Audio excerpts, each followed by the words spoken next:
Hello all students, welcome to our channel let's learn CTET. तो कैसे हो मेरे प्यारे और न्यारे बच्चों। आज इस सेशन में हम डिस्कस करेंगे सीटेट दिसंबर 2024 के लिए सीडीपी के सेक्शन से 10 मोस्ट इम्पोर्टेंट क्वेश्चंस। अभिकथन ए में दिया गया है बच्चों, शिक्षकों को बाल विकास की गहन समझ होनी चाहिए।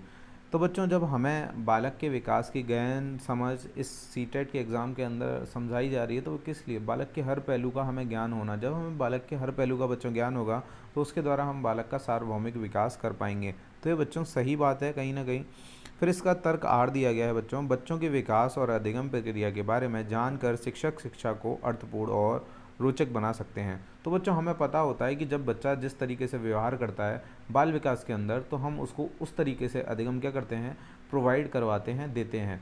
तो क्या होता है, जो टीचिंग लर्निंग प्रोसेस होती है, शिक्षण अधिगम प्रक्रिया होती है, वो बहुत ही अच्छी होती है, अर्थपूर्ण होती है। और बालक का विकास, संज्ञानात्मक विकास कैसा होता है बच्चों, उसमें बहुत अच्छी तरीके से होता है।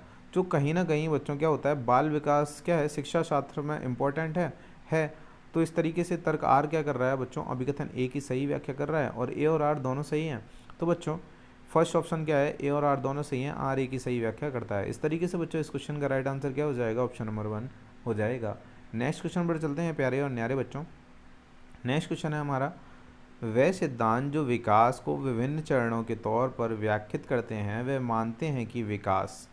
तो बच्चों, विकास क्या है, विकास निरंतर होता है।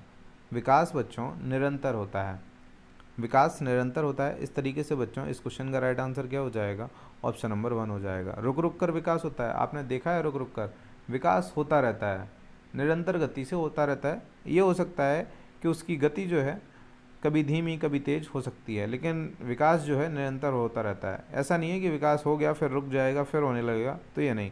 संस्कृति पर आधारित होता है, नहीं बच्चों। आनुवांशिक पर आधारित होता है, आनुवांशिकता पर आधारित होता है, नहीं बच्चों। आनुवांशिकता और पर्यावरण दोनों के गुणनफल पर आधारित होता है, तो ये सिंगल तो नहीं होता है। इस तरीके से बच्चों इस क्वेश्चन का राइट आंसर क्या हो जाएगा, ऑप्शन नंबर 1 हो जाएगा। नेक्स्ट क्वेश्चन पर चलते हैं बच्चों। नेक्स्ट क्वेश्चन है हमारा क्वेश्चन नंबर 3। क्वेश्चन नंबर 3 में बच्चों, खालिस्तान सामाजिकरण का एक प्राथमिक संस्था है, जबकि खालिस्तान सामाजिकरण की द्वितीयक संस्था है। तो बच्चों, प्राथमिक संस्थाएं जो होती हैं सामाजिकरण की, सोशलाइजेशन एजेंसी मीन्स, तो वो क्या होती हैं, परिवार और पास पड़ोस, ये होती हैं प्राथमिक संस्थाएं। इन्हें छोड़कर जितनी भी संस्थाएं होती हैं बच्चों, वो द्वितीयक संस्थाएं होती हैं। तो आपको केवल परिवार और पास पड़ोस याद रखना है, आपको प्राथमिक संस्थाएं याद हो जाएंगी। तो बच्चों, कानून क्या है, द्वितीयक संस्था है। विद्यालय क्या है, द्वितीयक संस्था। तो ये क्या हो गई, हमें पहले पर प्राथमिक देखनी है, तो ये क्या होगी, रॉन्ग हो गया ऑप्शन। फिर सामाजिक नीति, ये भी द्वितीयक है, तो ये भी रॉन्ग हो गया। पुस्तकालय, ये भी द्वितीयक है, तो ये भी रॉन्ग हो गया। और बच्चों, परिवार क्या है, परिवार प्राथमिक संस्था है, जैसा कि मैंने अभी आपको बताया। विद्यालय क्या है, द्वितीयक संस्था है। तो इस तरीके से बच्चों क्या हो जाएगा, इस क्वेश्चन का राइट आंसर हो जाएगा ऑप्शन नंबर 4। परिवार सामाजिकरण की एक प्राथमिक संस्था है, जबकि विद्यालय सामाजिकरण का एक द्वितीयक संस्था है। तो 4 ऑप्शन क्या हो जाएगा, राइट आंसर हो जाएगा इस क्वेश्चन का। नेक्स्ट क्वेश्चन पर चलते हैं प्यारे और न्यारे बच्चों। नेक्स्ट क्वेश्चन है हमारा क्वेश्चन नंबर 4। जीन प्याजे के अनुसार उस प्रक्रिया को क्या कहते हैं जिसमें मौजूदा स्कीमा या संरचनाओं को रूपांतरित किया जाता है, ताकि सीधे सपाट तरीके से समझने में आने वाली बाधा को दूर किया जा सके। तो बच्चों, किसी चीज़ के बारे में जैसे आपके कॉन्सेप्ट हैं, आपको पता था कि आपके मोहल्ले वाली दुकान यहाँ पर है, आपके मोहल्ले की दुकान यहाँ पर है, और अब वह दूसरी जगह पर पहुँच गई है, अब वह दूसरी जगह पर पहुँच गई है। तो ये आपके माइंड में क्या था बच्चों, एक स्कीमा था कि आपके मोहल्ले की दुकान यहाँ पर है, और जब वह दूसरी जगह पर पहुँची तो आपका जो स्कीमा था उसके में आप क्या करोगे कि पुरानी जगह वाली दुकान को हटाकर उसका नया एड्रेस जब आप फीड करोगे तो उसको क्या कहलाएंगे, उसको क्या कहलाती है, वो समायोजन कहलाएगी। क्योंकि आप पुरानी जो दुकान है उसका जो पता है, उसकी जो आपके में संकल्पना है, जो आपके में क्या संरचना बनी हुई है, स्कीमा बना हुआ है, उसको आप अपडेट कर रहे हो, मतलब रूपांतरित कर रहे हो नए में। तो जब हम नए में रूपांतरण करते हैं तो वह क्या कहलाता है बच्चों, समायोजन कहलाता है, वह समायोजन कहलाता है। और जो समावेशन होता है वो क्या होता है बच्चों, समावेशन में होता है जबकि आपके में पता था कि पुरानी दुकान यहाँ पर है और उसकी एक फ्रेंचाइजी यहाँ पर और खुल गई, तो आपने एक नई जानकारी मिली तो उसी उसकी स्कीमा में एक नई जानकारी ऐड कर ली, तो उसको कहलाते हैं बच्चों समावेशन। तो बच्चों, यहाँ पर रूपांतरण हो रहा है पुरानी जानकारी का नई जानकारी में, मतलब कि स्कीमा अपडेट हो रहा है, एक तरीके से बोलो तो अपडेट हो रहा है स्कीमा। तो वहाँ क्या हो जाता है बच्चों, समायोजन हो जाता है। जैविक परिपक्वता जैसा कुछ है नहीं, संक्रियात्मक अवस्था तो जीन प्याजे की अलग होती है, वो बात तो है ही नहीं इसमें। तो इस तरीके से बच्चों इस क्वेश्चन का राइट आंसर हो जाएगा ऑप्शन नंबर 2। नेक्स्ट क्वेश्चन पर चलते हैं बच्चों। नेक्स्ट क्वेश्चन है क्वेश्चन नंबर 5। क्वेश्चन नंबर 5 में बच्चों प्रतीकवाद की अवधारणा जीन पियाजे के संज्ञानात्मक विकास के सिद्धांत के किस चरण पर चिह्नित की जाती है? तो बच्चों प्रतीकवाद की अवधारणा की हम बात करें तो प्रतीकवाद की अवधारणा में होता क्या है कि बच्चा जो है प्रतीकों के माध्यम से, जैसे कि पहले तो हम आपको इन सभी अवस्थाओं को क्रमबद्ध तरीके से याद करवाएंगे जो आपके एग्ज़ाम में फ़ायदेमंद रहेंगी। तो बच्चों सबने पूरी की मूर्ति आपकी, ये आपको याद करना है, सबने पूरी की मूर्ति आपकी, ठीक है बच्चों। तो इससे संवेदी पेशी अवस्था, पूर्व संज्ञानात्मक अवस्था, मूर्त संज्ञानात्मक अवस्था, औपचारिक संज्ञानात्मक अवस्था की क्या हो जाएगी बच्चों? साइलेंट हो जाएगी। 0 से 2 वर्ष अवधि और 2 से 7 वर्ष, 7 से 11 वर्ष बच्चों, 11 से ऊपर।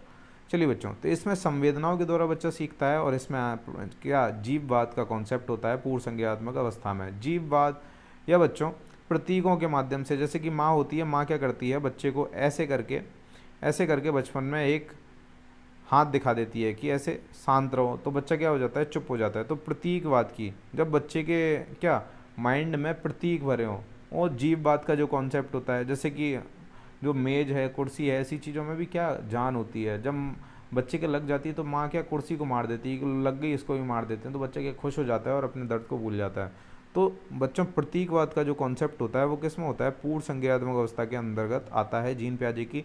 इस तरीके से इस क्वेश्चन का राइट आंसर क्या हो जाएगा बच्चों? ऑप्शन नंबर 2 हो जाएगा। नेक्स्ट क्वेश्चन पर चलते हैं बच्चों। नेक्स्ट क्वेश्चन है हमारा क्वेश्चन नंबर 6। क्वेश्चन नंबर 6 में बच्चों निकटतम विकास के क्षेत्र की चर्चा किस सिद्धांत में की गई है? तो बच्चों ZPD, तो ZPD की जो थ्योरी है, जोन ऑफ प्रोक्सिमल डेवलपमेंट की थ्योरी, वह थ्योरी लेव वेगोस्की के द्वारा दी गई। तो लेव वेगोस्की के सामाजिक सिद्धांत के अंतर्गत निकटतम विकास के क्षेत्र के सिद्धांत की क्या की गई है? व्याख्या की गई है। तो इस तरीके से बच्चों इस क्वेश्चन का राइट आंसर हो जाएगा ऑप्शन नंबर 1। नेक्स्ट क्वेश्चन पर चलते हैं प्यारे और न्यारे बच्चों। नेक्स्ट क्वेश्चन है हमारा क्वेश्चन नंबर 7। लेव वेगोस्की के सिद्धांत के अनुसार एक अध्यापिका को, मतलब लेव वेगोस्की के सिद्धांत के अनुसार एक अध्यापिका को क्या करना चाहिए? तो विद्यार्थियों को मिश्रित योग्यता समूहों में काम करने से हतोत्साहित करना चाहिए। मतलब कि मिश्रित, होशियार, कमज़ोर, एवरेज, सामाजिक, सांस्कृतिक किसके हैं पृष्ठभूमि उनकी अलग है बच्चों की। कोई कमज़ोर घर से है, मतलब कि उसकी आर्थिक स्थिति कमज़ोर है, किसी की आर्थिक स्थिति कैसी है? मजबूत है। ऐसे बच्चे एक ग्रुप में हैं और ग्रुप में काम करने से मना कर देना चाहिए कि आप अपनी ग्रुप के अकॉर्डिंग ही काम करो, हतोत्साहित करना चाहिए। तो बच्चों हतोत्साहित जहाँ हो वो क्या हो जाता है? नेगेटिव आंसर हो जाता है। इस तरीके से बच्चों ये क्वेश्चन का ऑप्शन क्या होगा? ये वाला रॉन्ग हो जाएगा। अधिगम प्रक्रिया के दौरान अब कुछ बच्चे यहाँ संस्कृत देखेंगे, लेव वेगोस्की देखेंगे और बस क्या करेंगे? राइट आंसर मार देंगे। तो ऐसा नहीं करना है बच्चों, पूरा इसको रीड करिए। अधिगम प्रक्रिया के दौरान मतलब कि जब हम पढ़ा रहे हैं तो सांस्कृतिक उपकरण जैसे किताबों, कैलकुलेटर इत्यादि के इस्तेमाल को प्रतिबंधित करना चाहिए, मतलब बैन कर देना चाहिए। किताबें भी बैन कर देनी चाहिए। तो बच्चों ये क्या होता है? रॉन्ग हो जाता है यहीं पर, जहाँ हम कुछ प्रतिबंध लगा रहे हैं और खासकर किताबों पर लगा रहे हैं। विद्यार्थियों को पाठ प्रदान करना चाहिए ताकि वे अपनी सर्वोत्तम योग्यता को प्राप्त कर सकें। मतलब कि स्केप फोल्डिंग जो कि जीन पियाजे ने स्केप फोल्डिंग जो कि लेव वेगोस्की के द्वारा दी गई थी, तो उसमें क्या होता है बच्चों कि बच्चे की सहायता की जाती है संकेत के द्वारा या किसी भी तरीके से। तो फिर बच्चा क्या होता है? किसी काम को करने लगता है, फिर वह इतना एबल हो जाता है कि अपने बड़ों की भी मदद करने में माहिर हो जाता है। तो ये कहलाता है पाठ। तो पाठ के अंतर्गत बच्चों ये सब होता है, तो वह अपनी सर्वोत्तम योग्यता को प्राप्त कर सके। बच्चा जो है अपने लिए अच्छे से अच्छे अधिगम माहौल का क्या कर सके? विकास कर सके। तो ये कैसी बात है? सही बात है बच्चों। विद्यार्थियों को, नेक्स्ट ऑप्शन है बच्चों, विद्यार्थियों को सर्वोच्च अंक पाने हेतु एक दूसरे में से प्रतिस्पर्धा करने के लिए बढ़ावा देना। जब बच्चों सर्वोच्च अंक पाने के लिए एक दूसरे में प्रतिस्पर्धा करवाएंगे तो कहीं ना कहीं आप देखते होंगे कि बच्चों में हीन भावना पैदा हो जाती है कि मैं अच्छा हूँ तुम अच्छे हो, और क्लास में क्या शोर होने लगता है और क्लास कैसी हो जाती है? कक्षा जो है अव्यवस्थित हो जाती है। तो इस तरीके से बच्चों ये ऑप्शन भी क्या हो जाएगा? रॉन्ग हो जाएगा। और इस क्वेश्चन का राइट आंसर क्या हो जाएगा? ऑप्शन नंबर 3 हो जाएगा। नेक्स्ट क्वेश्चन पर चलते हैं बच्चों। नेक्स्ट क्वेश्चन हमारा क्वेश्चन नंबर 8। क्वेश्चन नंबर 8 में बच्चों सामुदायिक कल्याण के प्रजातांत्रिक रूप से स्वीकृत कानून और लोक प्रथाओं के अनुसार व्यवहार करने की नैतिकता की अवस्था कॉल्स वर्ग के नैतिक विकास के किस अवस्था में परिलक्षित होती है? मतलब कि स्वीकृत कानून और लोक प्रथाओं के अनुसार। तो बच्चों इनकी 3 अवस्थाएं होती हैं, प्री कन्वेंशनल, कन्वेंशनल और पोस्ट कन्वेंशनल। तो इनके अंतर्गत क्या होता है? प्री कन्वेंशनल, पोस्ट कन्वेंशनल और कन्वेंशनल के अंतर्गत कि जो बच्चा होता है पहली अवस्था में चरण होता है आज्ञा व दंड की अवस्था, तो वो तो यहाँ पर है नहीं। और बच्चों लास्ट की जो अवस्था होती है उसमें बच्चा सामाजिक मूल्यों के प्रति सम्मान रखता है। जो उसका चरण होता है वो होती है पोस्ट कन्वेंशनल, मतलब कि उत्तर परंपरागत चरण।